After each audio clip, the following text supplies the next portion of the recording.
In the year of 2016, we've come to a time where technology surrounds us, and one of the better uses of technology is the entertainment portion. In gaming, we've come from having very few monochrome pixels to immersive and expansive worlds with more vibrancy than we could have imagined since the beginning of gaming and even 10 years back.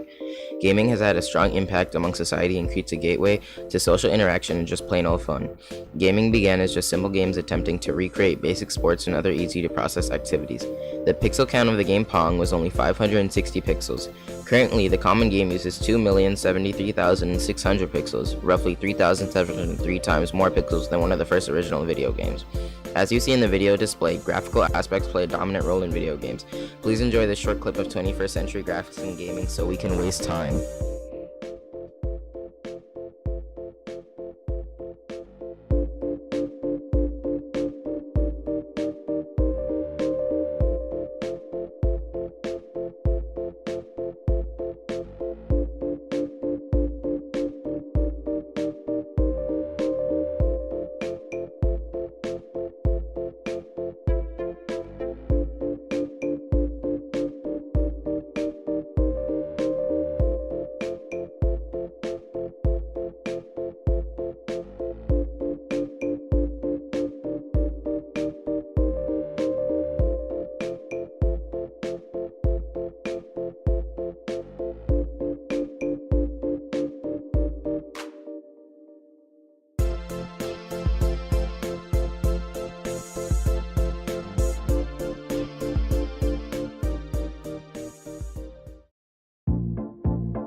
Tennis for Two was the first video game ever made. Created by William Higginbotham in 1958, the game circuitry was fairly simple, using mostly resistors, capacitors, and relays, though it did use transistors for the fast switching needed when the ball was in play.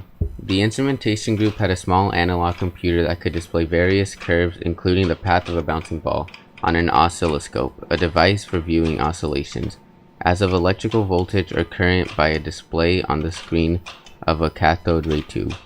Having working on displays for radar systems and many other electronic devices, Higginbotham had no trouble designing the simple game display. Players could turn a knob to adjust the angle of a ball and push a button to hit the ball towards the other player. As long as they pressed the button when the ball was in their court, players couldn't actually miss the ball. But if they hit it at the wrong time or hit it at the wrong angle, the ball wouldn't make it over the net. Balls that hit the ground wouldn't bounce like a real tennis ball when the ball went off the court or into the net. Players hit a reset button to start the next round. Tennis for Two had none of the fancy graphics video games used today. The cathode ray tube display simply showed a side view of a tennis court represented by just two lines, one representing the ground and one representing the net. The ball was just a dot that bounced back and forth. Players also had to keep score for themselves.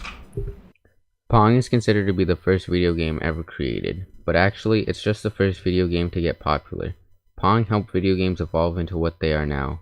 It caused attraction with its two-player aspect and simplicity, as well as it being one of the first games to be able to be played at home. To play at home, they needed a device called a console, and the first console to host this game was the Atari 2600.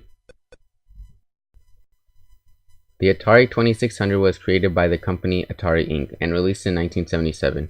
It functioned with the use of a microprocessor and ROM cartridges. In order to play, it needed a joystick controller consisting of a small stick protruding out of a small square figure to control the set subject, and one button for them to control the action.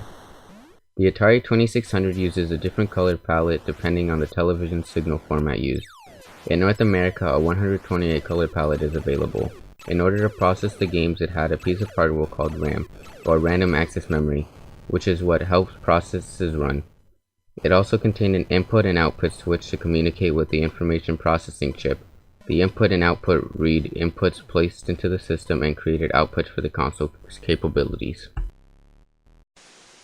Will you be the one to witness the birth of the incredible Nintendo Entertainment System? The one to play with Rob, the extraordinary video robot, batteries not included. He helps you tackle even the toughest challenge. Will you be the first to raise the incredibly accurate Zapper and play games like Duck Hunt or action-packed Hogan's Alley and high-flying Kung Fu, each sold separately? Will you be the one to experience the Nintendo Entertainment System? Comes with Rob, Zapper, Control Deck, 2 controllers, Gyromite, and Duck Hunt.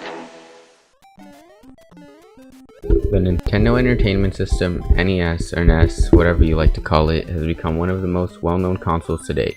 The NES introduced a lot of things that would soon become normal, such as using the D-pad instead of the omnidirectional stick seen in the aforementioned console.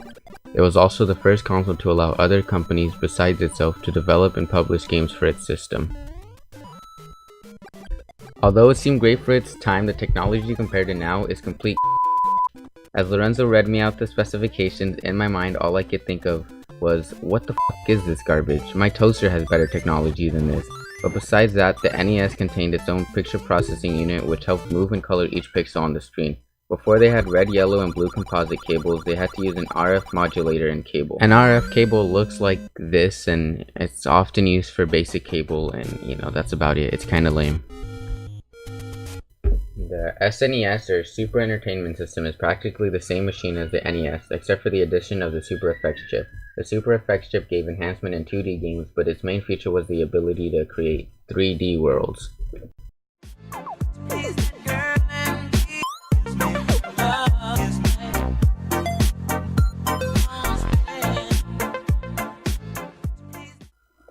When the jump from pixels to polygons occurred, companies were pumping out games for the new consoles.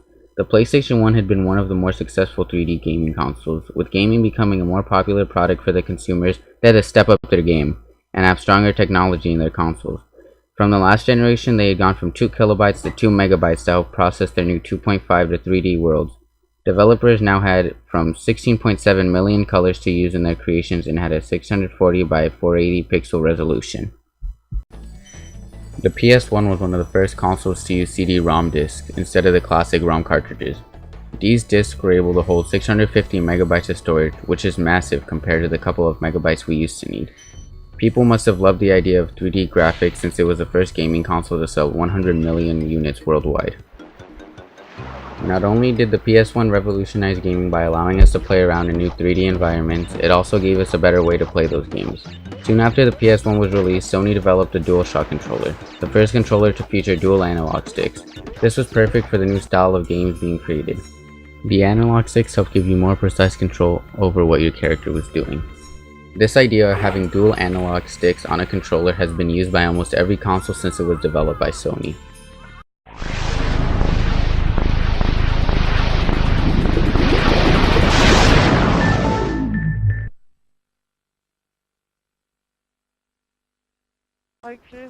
The original Xbox was Microsoft's first try at developing a console, and they did an amazing job.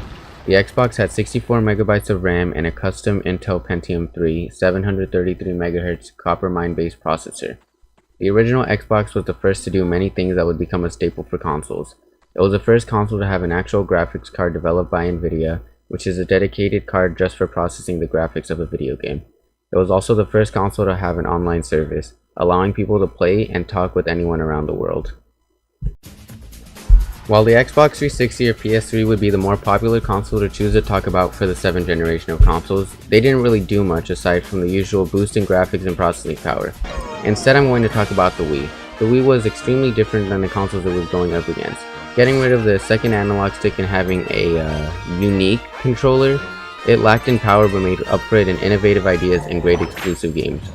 The Wii used motion controls, meaning that what you did in real life with the controllers happened in-game, for the most part. This crazy idea proved many wrong when it began to outsell the Xbox 360 and PS3. The Wii proved that you don't need the most powerful hardware to do well. When the next console generation had risen, the PlayStation 4 was announced. The main part of their presentation, other than the games, were its technical aspects. The PS4 uses a CPU, GPU, and RAM, just like a computer.